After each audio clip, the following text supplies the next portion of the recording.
Good morning, everyone. Welcome back to another episode of Lessons Learned, the dumbest thing I've ever done with money. My name is Suzanne, and I'm the head coach at Grace Financial Coaching. And I am so happy to have my friend Dwight Almony with me today from Take Two Financial Coaching. Dwight and I have known each other for a while now. Dwight is the owner and the lead coach at Take Two. He helps committed individuals and couples change their habits regarding money by transforming their mindset. This is not a math problem, folks. Dwight enables his clients to identify the life they truly want instead of the one that they are currently accepting. Dwight, how are you today? I'm doing well, Suzanne. Thank you. Yeah, so Uh, let's talk about your coaching practice and that verbiage of the life that your clients are currently accepting. How does that play into them wanting to change their situation? well, most of us accept life as it comes to us, and we don't plan our lives to acquire or have what we want to have. We let life happen to us. What I do is I help my clients find the reasons that they want to have, in their life, purposes that they want to get to, and then we work on a plan to help them get to that by getting them again out of debt and on control with their finances. What is something you see across the board? A mindset, a phraseology that you've seen clients use over and over. Oh, we're never going to get, the cliche ones are, we're never going to get out of this debt, right? Everybody has a car payment. What's something that you've seen consistently? Well, those things definitely. Even I've talked with my kids about student loans, and they said, "Well, everybody has student loans." Yeah. When you talk to them about getting scholarships and stuff like that, they're not as interested in that because everybody has student loans. Yeah. The other one is that we don't have enough money for whatever it is that they want to do. You know Okay.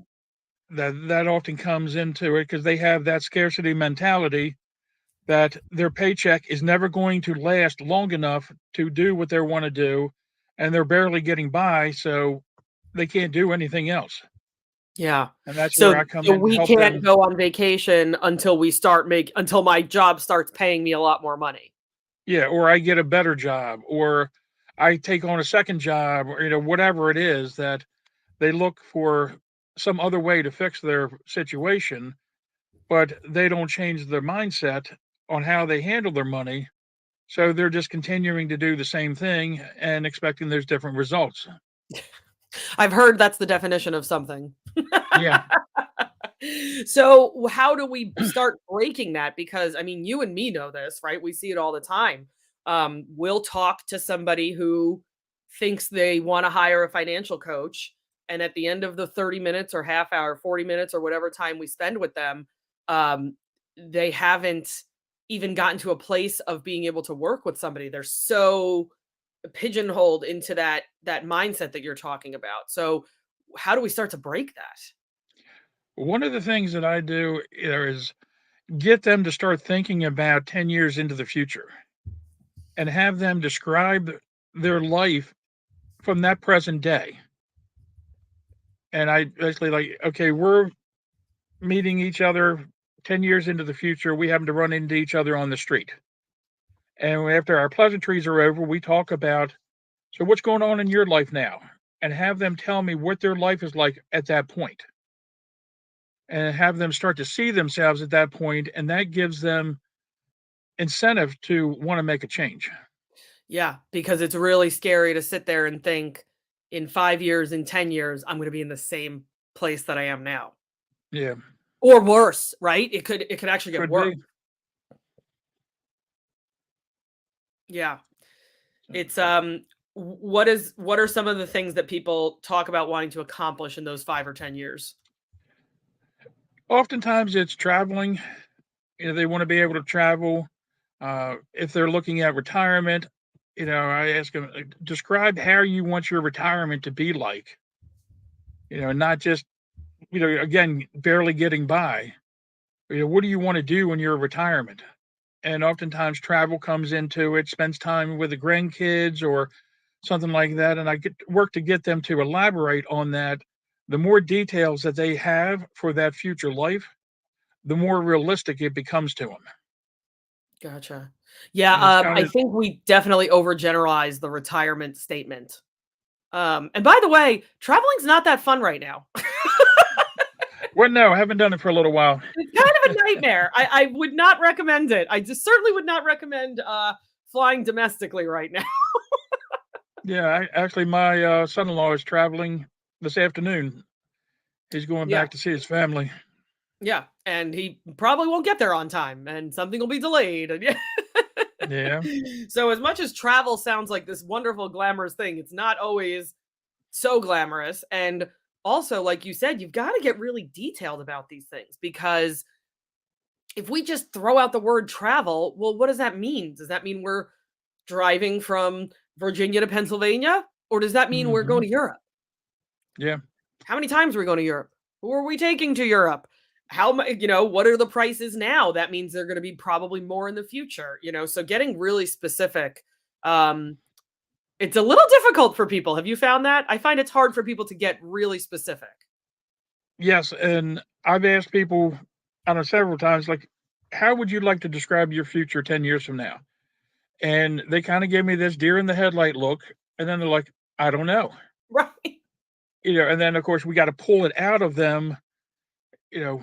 So what would be one thing you would want to do or something you've always wanted to do? And then we start building on that. It's kind of like when they talk about having goals versus dreams, where dreams are more wishes, goals have details of how you're going to accomplish those things. Yeah. Yeah. I was just talking with a woman this morning about resolutions. And she asked me what my resolutions were for this year. And I told her, I said, I don't make resolutions, I make goals. And the difference being that goals have details, resolutions are more of a wish, I in love lack of that. better words. There's no parameters to the resolution. If I say I want to earn $50,000 or whatever it is, okay, that's nice. But when do I want to earn it? How much, what does that mean I need to do each month in order to be able to do it? So on and so forth. Those are where the details, but the resolution doesn't have them. Right, right. The resolution is something that I want to lose weight, and then when we don't qualify it, when we don't quantify it, it just Hmm. disappears. I wrote a blog post years ago, and I did a little research into how many people actually complete their New Year's resolution. It's 8%. Wow. I 8%. I do know that the time that most resolutions die is usually around Valentine's Day. Yep, I think that was part of it too. Valentine's Day, the other date that they pointed out was, at least for Americans, was Super Bowl Sunday. Yeah. Yeah, that'll kill Yeah. it. Yep, exactly, exactly. Mm. Well, Dwight, I created this show to help people realize that we all make financial mistakes, but we can hopefully learn from the experience of others. So, what is the dumbest thing you say you'd ever done with money? Well, I don't know if it qualifies as the dumbest because I've made so many mistakes with money. But what I would come to mind is a cash out refinance on the house that I had. Mm. And what made it really bad was that when we did it the first time, we paid off our credit cards with it, but we didn't close them. And we ran the credit cards back up. I ended up doing a cash out refinance over the 14 years that I had the house 4 different times. Each Wow. time rolling the credit cards over and running them back up. Oh man. My mortgage payment went from about $700 a month to about $1,300 a month in 14 years. Yeah, that'll do it. That will Hmm. do it. And the what ended up happening with so what made us not do it a fifth time? Like what was the stopping point? Well, I went through a second divorce. And as Mhm. part of that, because of the debt that I had and everything, I wasn't able to keep the house. So we had to sell it. And Gotcha. we ended up doing a short sale on it because we didn't have the money to bring it up because we were behind on the mortgage payments at the time and we just had to get out of the place. Yeah. So, Yeah. And I think this happens a lot more than people realize. This action of finding a way out of high interest consumer credit card debt, but transferring it into another kind of debt. There's multiple ways people do this. yeah. And that's, I guess, similar situation with bankruptcy. You get out of your debt, but if you don't change your behaviors with how you handle your money, there's a pretty strong chance you're going to get back into debt and be in a similar situation several years down the road. Yes, I just spoke to a new client of mine, and when we were doing the consultation, I asked what I always ask, which is, "What was money like for you growing up?" And the wife, I'm pretty sure she said her parents or one of her parents filed bankruptcy 3 times. Wow. 3 times. And by the way, Hmm. for a kid to know that a parent is filing or parents are filing bankruptcy, um, that's interesting because a lot of parents wouldn't have even allowed the child to know about that. Hmm. So this was really traumatic stuff. Not only did it happen, the kid knew it was happening at the time. And And it it always depends resulted in on the them moving. bankruptcy. Yeah, Yeah. it always resulted in them moving. It always resulted in changes. It always resulted in something traumatic at X age. Yeah. So it's really interesting how that behavior carries forward. Um, in her situation, she then didn't want to file bankruptcy, but she had siblings who had filed bankruptcy because that's what they saw. Yep. And you live a lot of times the lessons that you've learned as a child, you relive them because that's what you know. Yes. Yeah. How so we had how many credit cards? Do you remember? Oh gosh, there was probably between my wife and I in the neighborhood of 10 or 12, maybe. 10 or 12. Okay, gotcha. So what the sale of the house, obviously all of this kind of finalizing the divorce and everything, what made you change what you did in your behavior? Financial Peace University. Nice. That 2018, I was about 60 grand worth in debt, and I was just stressed out, never seeming to be able to cover my expenses and things. It was always a struggle. And a friend of mine at church, I was talking with him. He suggested Financial Peace University, and I went through that. And zero based budget was the biggest thing I think that really made the difference. Okay. And I swear by that 100%, even to today. What were you doing prior to the zero-based budget? Had you ever tried to sit down and make a list or anything like that? More or less, I would say, okay, this paycheck, I'm going to cover this, this, and this. Yep. But I didn't have any limits set on like grocery spending, eating out spending, any of those kind of things. So I would just spend whatever. And again, I was sharing custody with my children. So, I'd get them on the weekends and stuff. And we, go out to dinner a lot of times, either on the way home or back, whatever. So I was spending a lot of money in those areas, but I didn't know how much I was spending. Right. If we went to a fast food restaurant, we spent 15, 20, $25, and we just spent it. Yeah. But now with getting on the budget, I know that, okay, for eating out, I'm going to spend X number of dollars for the month. And Right. by keeping track of what I spend, I make sure not to overspend. So it's really interesting what you just brought up about the spending on the kids on the weekend. This is actually a topic I've gotten into a discussion with some of our colleagues, other financial coaches, and how much money gets spent by and I hate to use this term, but by the part-time parent, right? By the Hmm. parent who it's usually the father, has the kids on the weekends. I have a client right now who has his son every other weekend, and Hmm. it's a free for all. And I would love if you could comment on kind of the emotion behind that, because I could sit here and yell at him. But what about the emotion of only being able to see his son every other weekend, only getting 48 hours with him? The kid's only 6. So Yeah. these are formative times. So I would love to get your opinion on how that spending could be curtailed, or what would the right process for him be? Well, again, part of the spending is emotional because you only see your child for that brief period of time, and you're trying to keep that bond that you have with them. Absence, they say makes the heart grow fonder, where sometimes it makes it, less. Yeah. Because if they were not part of their life on a more consistent base, then you're not, again, as active in their thinking. So again, we're trying to compensate for that when we have the children. So again, maybe taking them to things to have fun with or whatever. You hear of the dad where, he takes them to the amusement park or he takes them somewhere else, whatever it is, and he's spending all this money essentially trying to buy their love because that's what we think. Because again, we're not in their life on a daily basis. Yeah.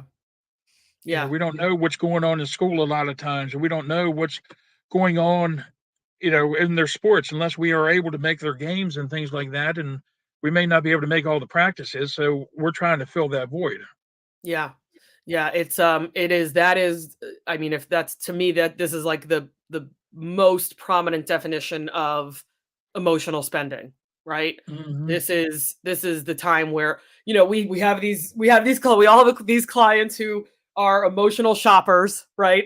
Have a bad Yeah. day, and a female typically goes out and buys a pair of shoes or something. We have people who, when they get in a fight with their spouse, they go out and they go to the electronic store or the bookstore or whatever, and they spend money that they don't really have. Um, but that spending on your kid, man, that's hard to break, because even when someone is sitting there looking you at the face and saying, the kid doesn't need this, you don't need to do this, it's really difficult to separate that emotion from Yeah. And what you're actually doing, which is harming yourself and your budget and your future life. well, and that's the reason why at this moment I still have about $7,000 worth of debt. And that was so I could take vacations with my children Oh, when they were still in high school. Because I knew that once they got out of high school, our time to build our relationship was not as strong as while they're still in high school. And right. I was still getting them every other weekend and so forth.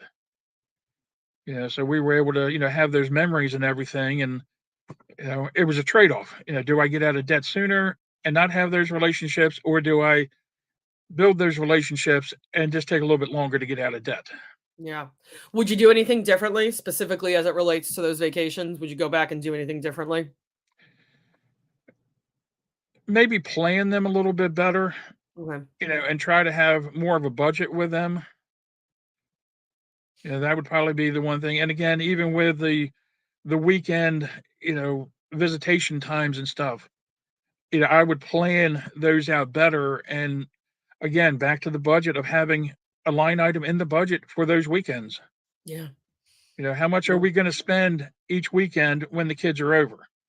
And let them know, and to let the children know that this is what I have to spend with us this weekend. And let them again start seeing how you're making sacrifices with your spending in order to spend time with them. Because, I think, was it Rachel Cruz talks about, more is caught than taught. So Yes. if they see you, being managed or a good manager with your money, that will hopefully help them to become better managers in the future. Yeah, definitely. That's exactly what I was going to say, is that it's you're doing one good thing by setting the boundary for yourself and for them, but you're doing multiple good things by showing them this is how you do it. Yeah. So you're saying it out loud, but then when you're acting on it, that's a whole other set of lessons that they're Yeah. It's the same as telling your children not to cuss, but then you cuss in front of them. getting. When the guy cuts you off on the highway, right? Exactly. Exactly. My pastor, actually, that's probably the one thing that's the number one thing that he gets mad at himself about, is that when he gets somebody on the highway that's messing with him, or purposefully, or on their phone or whatever. Yeah. So that's something we have to train ourselves, for sure, no matter where we are in life. So, Dwight, what would you say if I said, let's go back in time and talk about the cash out refinances on the former house? What would we do differently there? Close the credit cards. Close the credit That cards the would be first the time. biggest thing. Yeah, And if I had known about it at the time, have the budget. have the budget. Yeah. And Because I never learned any of that. it's interesting that you didn't say I wouldn't do the cash out refinance. Well, that may have been, but the credit cards, that was the big mistake, was Right. paying them off and not getting rid of them. Yeah. that just enabled us to do it. And because we didn't have a budget, we were living beyond our means. Right. And that's something that zero-based budget, again, I'm like, such a proponent of it. Uh, I think that needs to be taught in our schools and even in our places of worship of how to manage our money. Yeah. We should probably send a couple copies to Congress as well. That would be helpful. Of course, if they learn it as children, eventually Congress wouldn't be spending the way they do. Right? Exactly. It wouldn't be in their ability to do so. Definitely. Yeah. Well, Dwight, I really want to appreciate all of Dwight's contact information is below. You guys can reach out to him. I know he's taking on new clients right now. And Dwight, I want to thank you for your honesty, sharing your financial blunders and your lessons that you learned throughout all of those mistakes we've made with money. So everybody check out the replay on YouTube, and you can join me next week for another episode of Lessons Learned, the dumbest thing I've ever done with money. Thanks a lot, Dwight. Thank you.